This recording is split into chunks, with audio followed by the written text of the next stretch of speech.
Happy New Year, everyone. It's our first show of 2025, and we're coming to you live from the stunning Half Moon Resort in beautiful Montego Bay, Jamaica. We are thrilled to kick off the year with you, and we've got plenty to talk about, so let's get started. That's right. Unfortunately, we have to start with the sobering news of what happened in New Orleans.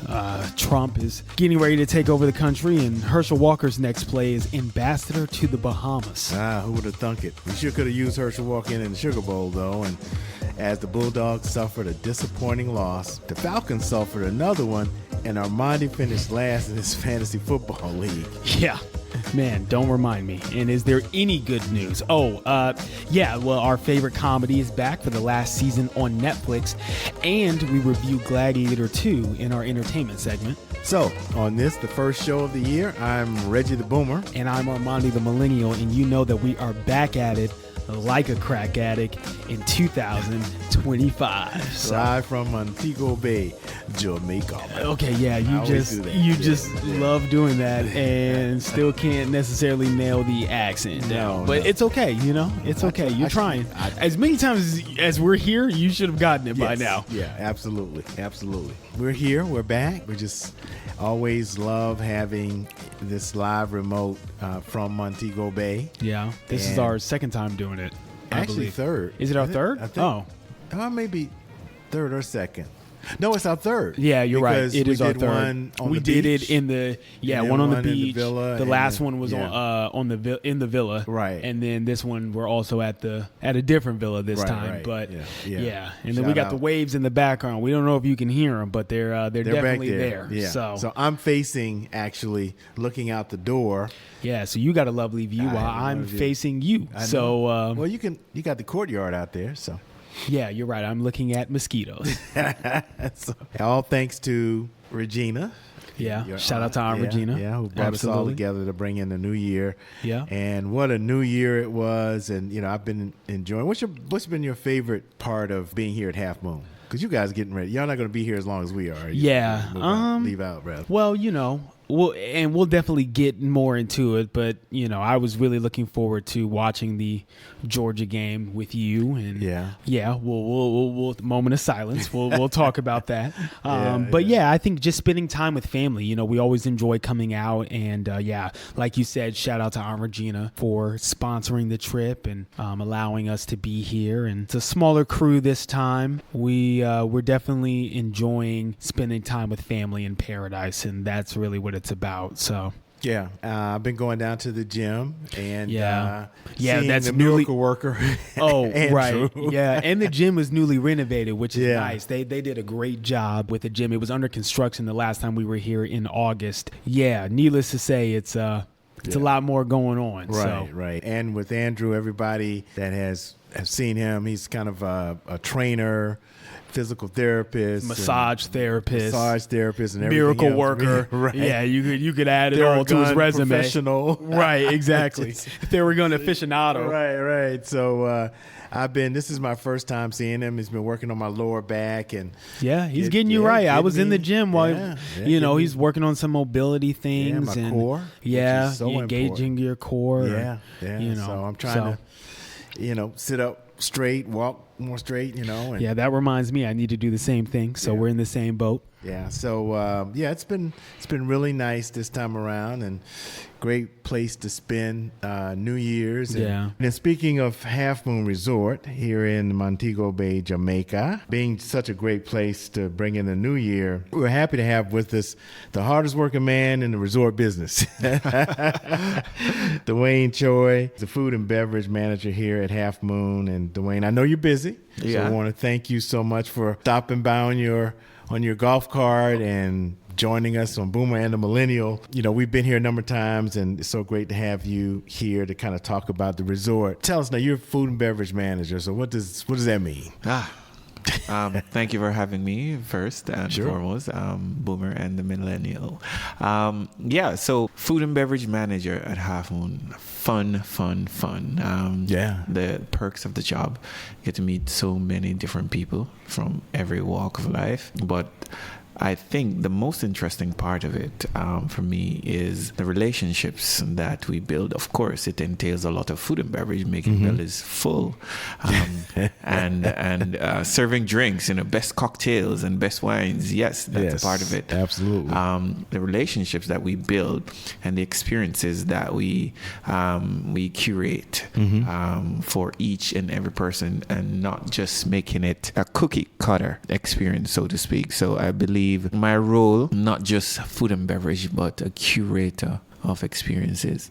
Yeah, and you have a lot of them, from the Spice Bar to the fine dining at Del Mar and Sugar Mill. Yeah.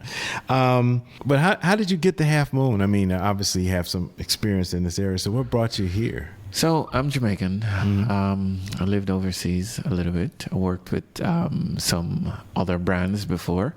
Getting to Half Moon, I was missing Jamaica, honestly. Said a little prayer one New Year's Eve, maybe in 2021, saying, I need to go back home, And I think someone answered the prayer. And I think in maybe the January of the coming year, someone reached out to me and asked me if I was ready to return home. Oh, okay. And I was like, yeah, and I took the opportunity to come back home and to Half Moon. And that's how the relationship with Half Moon started, and been here since then. Well, Dwayne, I'm glad that you answered the call and prayers were answered, and you got here, because you really help us out so often when we're here, and take good care of us, you along with all of the staff, and it really is like coming home. That's why we seem to come back, because this is like home when we get here. And that's one part of Half Moon. But if you had to talk to our listening audience about so many choices, right, for vacation, what makes Half Moon so special? A lot of things. I'll go back to the personalized experience, and not just a hotel or resort. We ensure that the product is so unique, specific, and so luxurious that you're automatically captured. This is coupled with all of this is matched with the Jamaican culture. And I believe the people is important to the experience. So bringing all of the good things about Half Moon, top-rated experiences, high-quality drinks, best food, best resort, etc. But that's nothing without the people. And I believe the people who we employ, just through human resources, screening, etc. But the Jamaican people at heart is warm.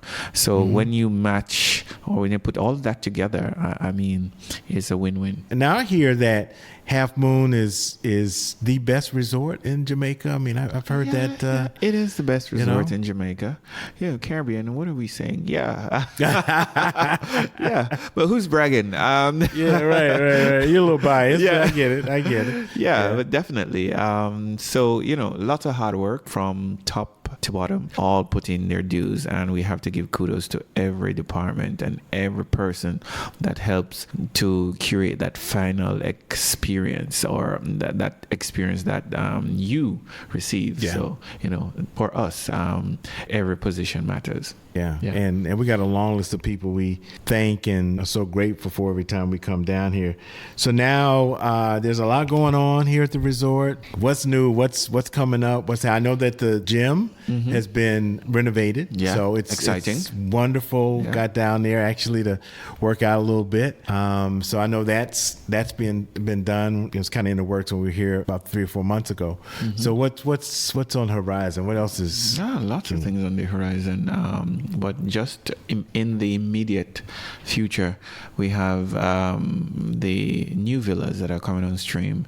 Very modern, luxurious, and definitely in line with what the image of Half Moon is about, and situated or designed in a way to ensure that it suits families and people who want to get together and have beautiful experiences. So, right. That's it. We see them coming up, and it looks great. We kind of like the older ones, the charm of the older villas. I get it, and I know there's a phase 1 and a phase 2. So finally, at some point they'll all be new, and they really are. I mean, it's exciting to see all the activity. Anything else that's happening down the road? There are a few things, but we will keep. We have an online.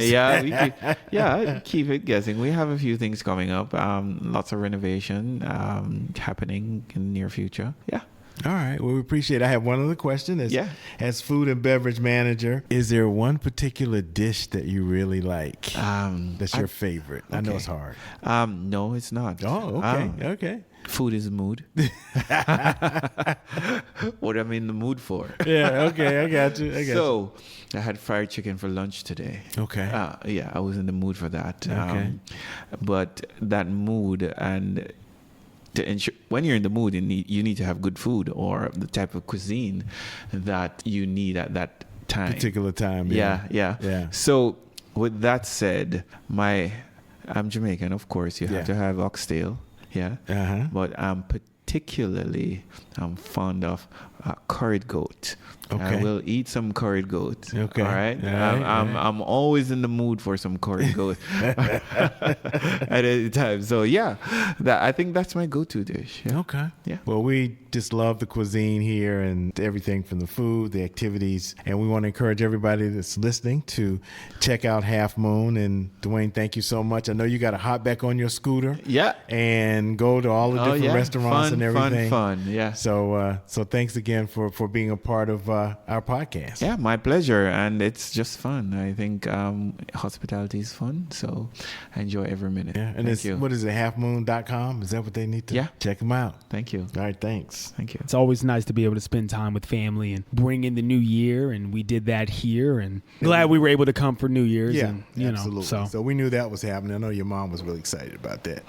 Any reflections on 2024 that you... It was a good year. A lot of different things happened, and I think the important thing is sort of like as you reflect on 2024, like, you don't necessarily have to just think about sort of the big accomplishments, and this is my advice to everybody, but just sort of if there were new things that you learned, new things that you experienced, something that you've never done before. And I think that there was a lot of that during 2024, too much to really nail down and name everything. But, I think prioritizing mental health was a big thing for me in 2024, prioritizing physical health, getting stronger, working on my mobility and things like that. And I'm still in the process of doing that. But yeah, those were some big things for me in 2024. What about you? Yeah, some of the same things, just working on my health, and I just had a big tooth extraction, which yikes had to happen. Yeah, that's never fun. I know, got a great dentist, and that happened before coming here, and it's good to be here and get exercises about my core and losing weight, and that's something that I have as a New Year's resolution, if you want to call it that. I mean, I know we all have these New Year resolutions, and it's kind of like the New Year is a reset. I often think of New Year's as kind of like just another day from one month to the next, but I understand the significance, right? Yeah, same. So it is sort of a time to stop and restart. So I'm looking to get healthier. Yeah, good. In the new year. We need you around. Yeah. And so, I think there were some disappointments in 2024. Obviously, it's an election year, so that was a little disappointing, and having to sort of recoup from that, if you will. The build up, the disappointment in the first part of the year, knowing that things weren't going well. Biden drops out, Kamala comes on, and it's like... not really having enough time excitement. I mean, everybody really was just so excited, and then not having the time to really kind of change their minds. It's funny because I was watching a show, I think it was Jimmy Kimmel, and they were talking about what you talked about the last time, was that right after the election, it was like the number one Google thing was, how do I change my vote? Yeah, which is insane. And I think that just goes to show you, let me be careful. But you just imagine that for someone to Google that, I think says a lot about the people who had to Google that and how they voted. Yeah, there you go. So, and then the second one was how to live abroad. So, Yeah. So yeah. That's something else too that, maybe in 2025 you never know. Yeah. You never know. But yeah, I'm just looking forward to completing some projects. I think kind of refocusing on some things that I would like to do. It's as a boomer, we kind of looking like, we don't have as much time in front of us as obviously you do.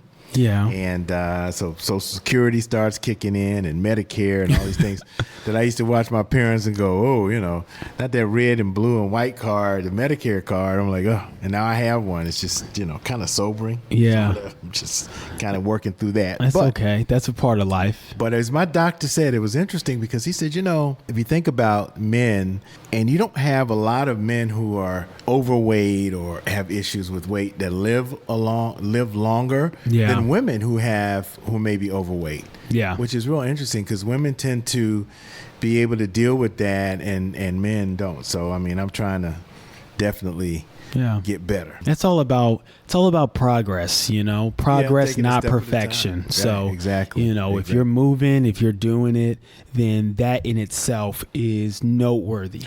Well, to be honest, I'm glad you mentioned that because now, when I go in the gym, I used to be very cognizant of the person that was on the machine before me and the weight, like if they were on 70, I'm like, well, I'm going to try 70. And I could do that. But now there is no shame in my game. Yeah. So if it's on 70 and I got to put it on 30 or 20, that's where it's going. Yeah. I do not care. And you shouldn't. And I'm not, first of all, I'm in the gym with a lot of older people. So that kind of helps. And there's some younger people that come in and they put it all the way down to the bottom. Of course. They just do 2 or 3 sets. But the question is, will they be able to move and still lift that weight when they get to be your age or they get to be older? And that's why, shout out to myself. Right. And so shout out to my trainer who I think for me, when it comes to the gym, I've always been the type of guy where I like machines because compound movements were a lot harder for me. Things seem heavier when you're doing compound movements. You're using free weights as opposed to machines and cables. And what my trainer, who is also my wife's trainer, and shout out to my wife because she is so much stronger than me in certain areas. Like, she's having me do certain exercises and certain stretches that are just working on mobility, working on strengthening certain smaller muscles, which then will allow me to lift heavier when I have to do more compound movements, heavier weightlifting and that sort of thing. And it's crazy because, I didn't really like doing some of these things and she has me recording the workouts and everything. I'm not used to that, but the more I do it, the more I'm starting to see progress. So all of it's important. Yeah, I'm going to be there with you. Maybe at a lower weight, but I'm going to try to and that's okay. Try to stick with it. Yeah, sometimes you got to lower the weight. If you can't do the movement, people, lower the weight. Yeah. There's nothing wrong with that. You will build that strength back up. So yeah. So, anyway, we got a lot to talk about in sports and what happened, but I thought about a pretty good segue, but the time has passed. So and I think fine.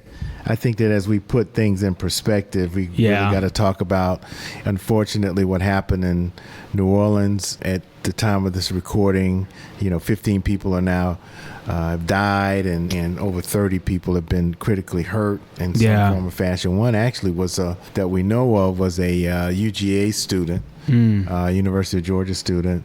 So our prayers and thoughts go out to the family, families of those individuals, because that's just, to have to bring in a new year with that is just... and no one goes out, to have a good time and celebrate the new year expecting to, not make it or not return home. And particularly in a situation with an individual that decides to drive a truck and run people over and that sort of thing. It was very interesting and also very humbling because it's been all over the news the past couple of days. And I remember being here and watching BBC News across the pond in the UK, and them sort of say, well, it's interesting that a car was used when Americans have such accessibility to powerful weapons and guns so easily in America.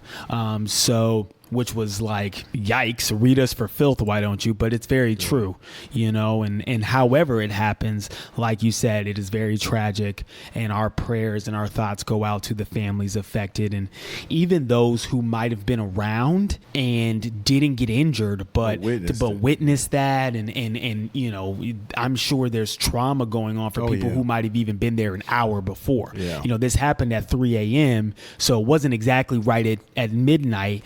So, you know, there may not have been as many people out, but still, it was enough. It doesn't matter the number of people, you know, it's tragic regardless. So CNN did a story where they interviewed a guy who was with his friend. She was actually killed, and how he had to call and tell her parents what happened. And so he is traumatized. He said he really was in shock and didn't know how to process it. So, I mean, how do you, right? So with that being said, be thankful that we made it to a new year. And just another day of life. You know, every day is not promised. So tell the people who you love that you love them. Tell your family, hit them up, because you never know. You know, this world is just crazy, and it's only getting worse, from mass shootings to school shootings to different attacks in different areas. Like, you just never know when you might not make it home or your family might not make it home. And I don't want to be morbid and that sort of thing, but just really value the time that you have in your life and your health, and while you still have it, because you just never know. Said. You know, in other news, as Trump continues to get ready to take the reins of the country, Lord have mercy, putting his cabinet together, we may have talked a little bit about the minions that he's gotten in his cabinet. It's it's very hard. It's one of those things where it's very hard to take it seriously. You know, you think about these people who are put in positions to lead the country and to help lead the country, and positions of power. And I'll personally say just people who I personally don't deem qualified. I'm not saying I'm qualified, but that don't necessarily mean that the people he is choosing are even, you know, that much more qualified than me. So, you know, and that's a scary thing, I think. You know, I guess on January 21st, I mean, he's already looking at what he's going to try to do and putting these people in place and mass deportations. And so on the 21st, he will be president of the United States, and we will start this new era or continuation of Trump. And so I don't know. A lot of people are afraid. Some are frustrated, I think. You know, for me, people are saying, well, what do we do now?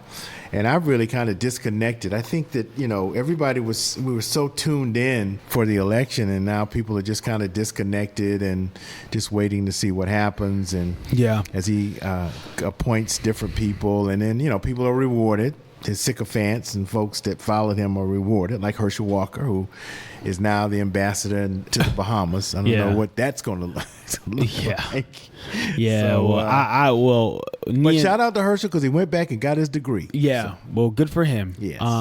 Nia and I will be in Banff in Canada during the inauguration, so we'll see if we come back or not. Yeah, right. You're in a great place. Might have to hit up a dual citizenship or something. Right. I don't know, just in case. We'll be back in the country from the Bahamas by the time that happens. But we'll be talking about it. We'll be looking at it. So we had a discussion before starting the podcast about whether your friends, your other fellow millennials are. How do you feel? Are you afraid, or are you just like, we're just going with the flow? Or I think there's a little bit of mixed reviews. I mean, I feel like there's definitely a level of fear. Even just personally, because it's just, with Trump being in office, and also just those who have power over the House. In the Senate and everything, and just the decisions that they're able to make. Trump talking about how, after this election, you may never have to vote for another president ever again. It's kind of like, that's a little scary. It's hard to not, But again, I think you also remember, like, when you think about who we serve ultimately, which is God, and you know, trying not to live in a mindset of fear. But yeah, and I think there's also a lot of people who I know who are just sort of, it is what it is. It's going to be another 4 years. A lot of BS is going to happen. It's going to be how it was in 2016, and you know, it may be worse, it may be better, it may be the same, who knows.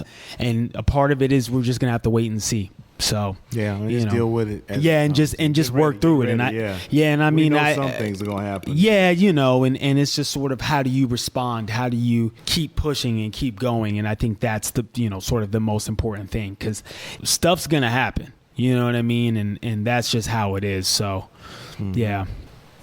Oh, that's a great Christmas gift from your Uncle Paul, the king of the internet. Right. King of internet purchases. Right. A cup that stirs itself. You hit the button and it goes, stirs it up. Yeah. So, how can I say this? Well, you know, we just talked about the uncertainty of what's going to happen with Trump and kind of disappointment of what happened on November 4th and with the election. And we had another thing leading up this year to Bulldog as we segue into sports. Yeah. We had a special segment where we were all excited about the college football playoffs and the 12 teams. And boys at night and day. Yeah, man. I tell you, Dogs getting a bye, which seemed to be the kiss of death for the four teams that had to bye. All of them. All of them lost. I don't know. Gunnar Stockton. A lot can be said about the game. We watched the majority of it, and they were putting up a good fight in the beginning. And, you know, Notre Dame kind of came out swinging in that second half. I mean, it's really something to be said. Shout out to Georgia's defense. They put in a lot of work, and I think, and also shout out to Gunnar Stockton. I think, you know, for this to be his first college football start, and his last start in a football game was in 2021 in high school, which again, he's a Georgia high school football legend. Yeah. So, you know, you got to give credit where credit is due. And I think he gave it a lot of what he had, if not all of what he had. And it just so happened that it wasn't enough. And I mean, there's many factors that contribute to that. Some of them, majority of them are named Bobo, but that's beside the point. Our offensive coordinator, who I feel we should have been gotten rid of, but they fought hard, and he had a lot of great throws, which I was very surprised to see, knowing that he's a pretty mobile and more of a running quarterback, and didn't really do too much of that. But some of the throws looked really good, which is promising for next year. It just wasn't enough. You know, the special teams for Notre Dame really came out, and, you know, there was a couple of fumbles. The run back on right. The defense and special teams. The start of the second half, they ran back the kickoff return for a touchdown, which really gave Notre Dame more momentum. So congratulations to them, I guess. And Devon Franklin, their coach. Devon Franklin look-alike. Yeah, that's a joke. That's a joke. We know that's not really Devon Franklin, but if you know who Devon Franklin is, that's pretty funny. Separated at birth. Right, exactly. I think my take is, well, first of all, couldn't run the ball. I was a little disappointed in Trevor Etienne. Yeah, Trevor Etienne. I think that the offensive line that was really beefier and bigger, and should have really been able to push back the smaller Notre Dame defensive line. D-line. Yeah, and that really didn't happen, and I think that's been the Achilles heel all year long. Yeah. When the offensive line kind of works, then the running game opens up. That never happened. So you had to rely on Gunnar, who did well. Yeah, but here's the other thing. You know, you talk about that being the Achilles heel, and I think on the other side, when you talk about Gunnar throwing, I think even when Carson Beck was playing before he got injured, I think another Achilles heel is, you know, I think the last time they put up the number during the game, it was 36 missed dropped passes. And one was sure to have gotten down into the red zone. And it was wide open. And what's sad is, I got Nia next to me, because I'm trying to make sure she's locked in. I told her you don't have to watch the whole game, but when you watch it, you're gonna have to pay attention. And she was like, "Why does everybody have Butterfingers on our team?" Yeah. And I said,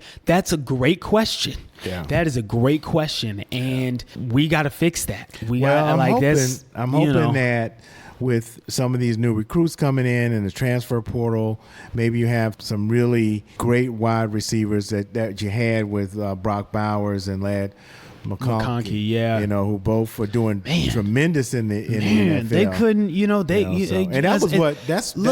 that's why Stetson Bennett, but also this year's quarterback, Carson Beck. That's why he did so well last year. Yeah, even though neither one of them, they were both hurt last season, but at 80% or 70%, they were better than most. Right. My thing is, y'all, come on. As long as Bo Nix was playing in college football, y'all couldn't stay another year. Come on, we would have had a real chance. That's all I'm saying. These receivers are able to get open, but they just can't hold on to the ball. Yeah, and it's sad. And you know what? I remember watching another game earlier this season. It might have been the SEC championship game. If the commentators were like, "Why are these boys jumping while trying to catch the ball? Like, just catch the ball, right? Like you jump in, it hits your body, it bounces right off. It's like." And another thing with the defense, I don't know. I understand wanting to protect yourself because football is a very serious contact sport.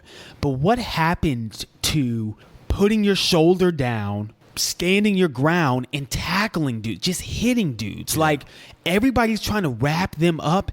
And if I had $1 for every missed tackle that the defense had against Notre Dame, I'd be rich right now. You know what I'm saying? Like, it's ridiculous. You're trying to wrap people up. You're trying to hit the ball out of their hands with your fist and everything while you're trying to stop. Just plant your feet, put your shoulder down, and just tackle somebody. Just hit somebody. You know what I mean? Like, obviously, we don't want anybody to get hurt or anything like that, but this is ridiculous. Like, they were, breaking tackles left and right.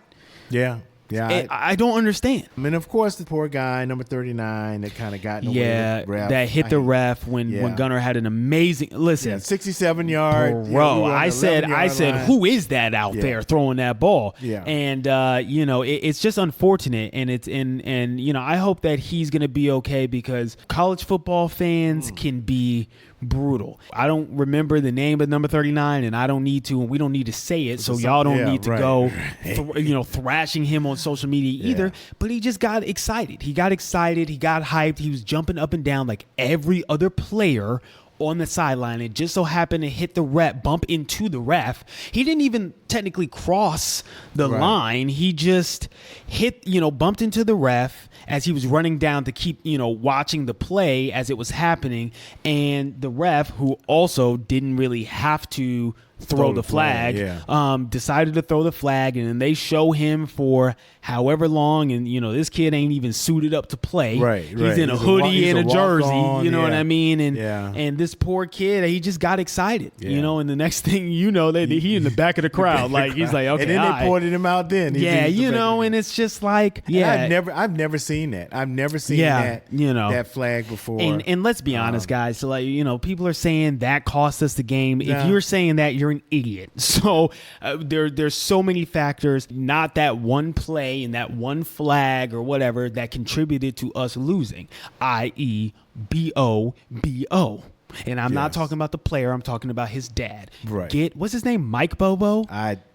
I don't know. I mean, I'm not saying don't thrash Bobo either, but he's a grown man. He can take it, and we need to get him up out of there. But that's beside the point. That might happen over the. It's probably not, but a man can dream. So we'll see. Yeah, we'll see what happens. But anyway, now that we move on, the college playoffs are set for the first time. So now, what are your predictions? Penn State. I'm gonna be honest with you. That's kind of evenly matched. I don't know who's gonna come out of that. But if you had to pick one, if I had to pick one, probably Notre Dame. Okay, to be honest with you, you're gonna go with Penn State. I never said I want Notre Dame to win. But I get it. Yeah, and then as far as Texas and Ohio State, if Ohio State plays any any way that they played against Oregon and against Tennessee, Texas doesn't stand a chance. But you're saying that in the finals, I think it's going to be Notre Dame and Ohio State, and then I think Ohio State's going to beat the crap out of Notre Dame. Okay. Ohio State and Ryan Day, he's going to have to go all the way to. Yeah, that man's trying to secure his job. I think that because he can't ever beat Michigan. So and let me tell you, they're playing. They're playing better than just about anybody else. Yeah, and let me tell you, like, speaking to Ohio State fans, they do great. They're progressing, going to the playoffs, and will probably go to the championship game. And at the end of the day, they will still care about the fact that they did not beat Michigan. It's probably the biggest college football rivalry ever. Yeah. They cannot stand it. Right. So I got a customer who comes in every day at Starbucks. We were talking about the playoffs and everything, and this is before they played Tennessee, and he was like, "Yeah, but I'm still pissed they didn't beat Michigan." I was like, "It's not even that serious." Right. But it is though. So, but we'll see. Well, only time will tell. Your fantasy team. We ain't got to talk about that too long. No. Out of 10 teams, I placed 8th. Okay, so you weren't last. I wasn't last, no, but I also lost the 7th place game to someone who was 3-11 the entire season. So I better luck next year. I now know what I need to do, and that is focus on picking wide receivers first, then running backs, and then worry about everybody else after that. Because it doesn't matter what quarterback you have if you don't have any wide receivers who can catch the ball, because those are the people who get you the most points. So this was my first year. I have learned and I have lost, and we'll see you next year. There you go. So we all have our hopes for next year, and we will see. Well, actually, this year. Okay, yeah, you're right. Yeah, next season, but this year. Yeah, you're right. Yeah. Now we got to wait. So now we got to wait. Speaking of seasons, Squid Game Season 2. You've been watching as we transition to entertainment. You see how I did that? Yeah, that was smooth. Okay, come on. You're the transition guy. You're the segue guy. So try to do my best. You call you Paul Blart because you're the segue guy. Yes, for those of you who are watching Squid. Oh, yeah, he rides a Segway. Yes, there you go. Paul Bark, the mall cop. Yes. Yeah, okay. There you go. Okay. Glad you caught on to that. Yeah, it took me a minute, but preparation. There you go. Come on. Yeah, so season 2, I'm only halfway through the first episode of season 2. I haven't had a chance to really keep watching it, but I finished the first season over Christmas. It's pretty good. Real quick, if y'all don't know, the summary is basically people who are really in debt, who, a lot of people have a gambling problem or owe other people a lot of money for whatever reason. They get recruited to play, to go to this island where they are basically forced to play a series of children's games, Korean children's games, some of which we also play in America, red light, green light, tug of war, that sort of thing. And it's about 456 players, and every time someone dies, because those are the stakes, money is added to a jackpot to whoever can survive. So this is a fiction reality. Yeah. Okay. They did make us, obviously not, the stakes aren't as big, but they did make, Netflix also did after the first season make a reality show based off of Squid Game and everything. But yeah, it follows a couple of main characters, but one main character who, he's in the games, and if you haven't seen it by now, you're kind of living under a rock. I mean, I just now finished it, but even I kind of knew what happened. Well, okay, well then maybe I won't spoil the ending. No. Yeah. Well, basically, the main guy wins, that sort of thing. But it's a long journey, and he has to go against his cousin and other people who he becomes friends with while playing the games and that sort of thing. It's really good. It's one of those where it's dramatic. It is very violent, though, I will say. Okay. Nia was like, I'm not watching this at night, which I don't blame her. But I did finish that, and so second season, for those of you who know, the main character attempts to go back into the games to do what I believe is shut them down for good. Okay. So yeah, we'll see if it happens. Okay, I'm gonna. But yeah, no, I think you'll like it. Yeah. The same reason why I'm just now getting into it is because those shows where they're in a different language and they're dubbed, the voiceover is in English, but it doesn't match the movement of the lips. I can't really stand that. And some people are like, you're really missing out. Money Heist, another great show. I started it, couldn't finish it. Yeah, Lupin, great. Yeah, Lupin, another one. Like, Squid Games. I literally watched the first episode when it first came out, got through about the first 5 to 10 minutes and said, I'm not doing this.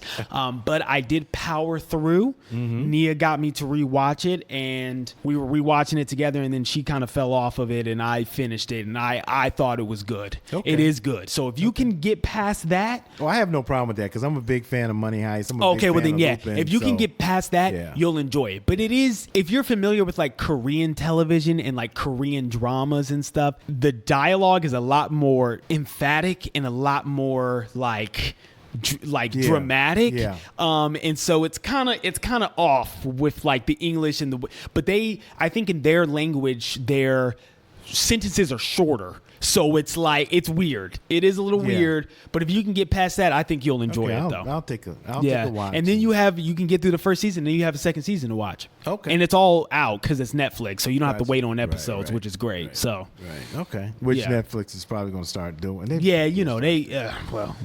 Disney Plus started adding ads, and I'm like, huh? Yeah, that's ridiculous. It's and honestly Netflix ridiculous. Is coming with ads too. Yeah, so it's ridiculous. Just buckle up. And speaking of something that you recommended, I want you to know that I downloaded GNX by Kendrick Lamar. Okay, yeah. I've been listening to it. Mustard. Okay. Yeah, there you go. Okay, come on, there you go. So I've been listening to it. I'm really enjoying it. It's great.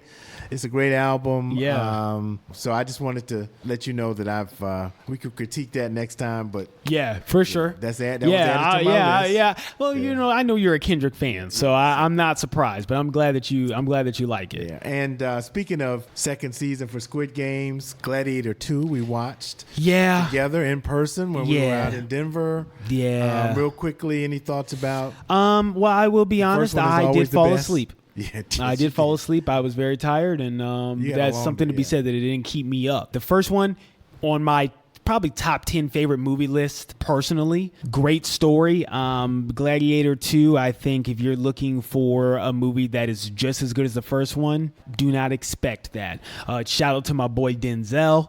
Obviously not my favorite performance by him, but it's Denzel, so you gotta love Denzel, I guess. But the main character, I will say, the actor, don't really know who he is. Didn't really give me enough of a compelling performance, to be honest. But that's just my personal opinion. You can, go see it, take it, how you want. But it's probably going to be streaming soon. So and I'll rewatch it. You know what I mean, and maybe give it a better score. But I'm not, So we'll keep an eye on that. And I was like, Gladiator is a good movie to watch, stream, get you some popcorn. It's not as compelling as the first one. Yeah, but there were some cool elements that they added. I was sort of like, oh, this is cool. We have the technology now to do some interesting things. Right. And the bad character, the antagonist are interesting. So having two of them and they be brothers is one's crazier than the other. But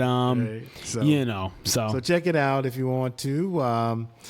For me, I've been watching the Taylor Sheridan trifecta, if you will. I think all of these have ended now. Landman, Lioness, and Yellowstone. I want to check out Lioness, but I don't have Paramount Plus. But I like I love Zoe Saldana. Yeah, she's Is it good? Yeah, it's pretty good. Okay. Yeah, it's pretty good. It's Taylor Sheridan's got a lot going on. All I can say is he has got a franchise now, and a lot of it is around, the Midwest or patriotism. So you got to kind of careful. Sometimes I read certain things in that. I'm like, fair. But the acting is pretty good. Yellowstone, of course, is become iconic. Yeah, a lot of people love Yellowstone. They killed off Kevin Costner because there was some issues there, but Kevin Costner had always said he was going to be moving on. Yeah.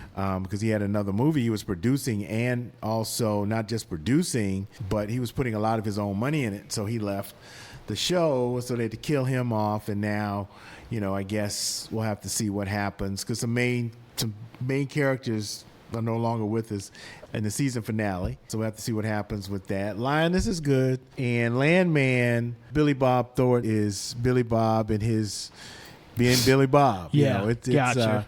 It's okay. It's a little slow too. But it's got some interesting elements to it, and it's really just about oil industry, what happens on the ground in places like Texas and New Mexico and places like that. So they've got a pretty good cast of characters. Gotcha. John Hamm is in it. Those have come to an end, and they're about 6 to 8 episodes each. So anyway, and now we're looking forward to, when this comes out, it will probably be out or just ready to come out. If you haven't seen it, you need to see it. It's the part 6, the final season of the Upshaws. Yes, actually dropping on my birthday, January 9th. I was about to say, Yeah. You got a birthday coming up. Yeah, I watched the trailer. Have you? Oh, is the trailer out? Yeah, I haven't seen it. Okay, gotcha. It is so hilarious. Funny. Yeah, still funny. Yeah, looking forward to it. Yeah, shout out to Aunt Regina. And everybody who works on that. Co-creator, showrunner. John and Annie. Yeah, and the rest of the crew. You worked with them. Yeah, all the writers and all the crew members, and shout out Jake. Shout out to Jake. Go check it out if you haven't. It's every season is hilarious. Right. It's so funny. Right. But there'll be another part, I think, right after this.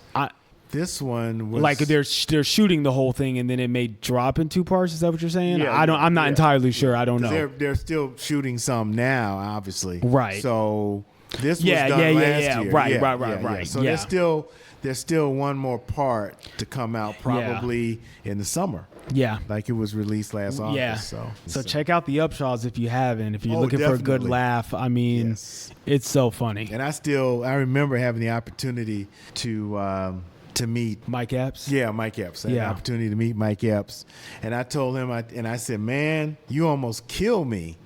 Literally, I was choking because I was getting over COVID. And I was watching y'all were watching it down here. I was at home. Yeah. And we were watching it kind of simultaneously a little bit. And there was one scene, and I couldn't breathe. I was laughing so hard that I couldn't breathe. And I told him, I said, you almost killed me, man. I had COVID, and I couldn't breathe, and I was laughing. And I laughed even before the scene started because I knew what was going to happen. Yeah. And it was just so funny. But if you want, and the episodes are like 24 minutes. Yeah, so it's an easy watch. I mean, definitely. If you want, and you got a lot of seasons or parts to get through. Yeah, if you have what I mean. Yeah. So you'll be laughing for quite some time for sure. And if you're down and out and concerned about what's going to happen on January 21st, watch the Upshaws. Yeah, get a little laughter in your belly, and you'll feel a lot better. I guarantee you. So shout out to everybody working on the show. Looking forward to that coming out. In about a week. Regina. So check it out. So I guess that's about it, man. Yeah. We have completed our first show of 2025. I know. Got the waves first in of the many. background. Yeah. I'm excited for 2025. And you and me both. You and me both. Yeah. You and me both. There's a lot going on. There's a lot going on this year, And if you want to keep up with what's going on with Boomer and the Millennial, we want to make sure that you do that. Remember, you can listen to every episode is archived when it drops on our website at boomerandthemillennial.com. So you can check us out there. If you're not, for all you boomers who have this thing about platforms and podcasting and you hear that and you get all, subscribe. I don't know what's going on. Just go to boomerandthemillennial.com. and listen to the episodes. Just pick one out. Pick one out that you think might be interesting. And the descriptions are all there. The titles are there. So, everything. So we want to encourage you to do that. And for those of you who do follow us, or maybe you're listening for the first time, we're on obviously whatever platform you're listening on. Spotify, Apple. Podbean, iHeart, wherever you are, you can check us out. Yeah. Shout out to the Dangerfield newbies for our intro and outro music. Naturally, check them out. Lots of great music. I'm sure they have a lot of great things coming in 2025. Yeah, so shout out to them as always. Yeah, and reach out to us. Respond, leave a voice message, if there's any questions you want or topics you want us to cover. We sort of have our formula and everything, but we'd love to mix things up, talk about things that you guys want us to talk about and are interested in as well. Or ask questions. Yeah, and absolutely. You get to do that all at the website. Yeah. So it's real easy to contact us that way. And please, if you listen, if you haven't subscribed, please subscribe. Please give us a rating, 5 stars, or we will come find you. Right. No, that's a joke. I'm just saying. And we have a lot in store coming up on the next show. A lot of things to talk about and lining up some interviews. So. Yeah, big things are coming. Big things are on the way. Big things are here. Yes. Okay? So until next time, I'm Reggie the Boomer. There you go. I'm Armandi the Millennial, and we're out. Peace.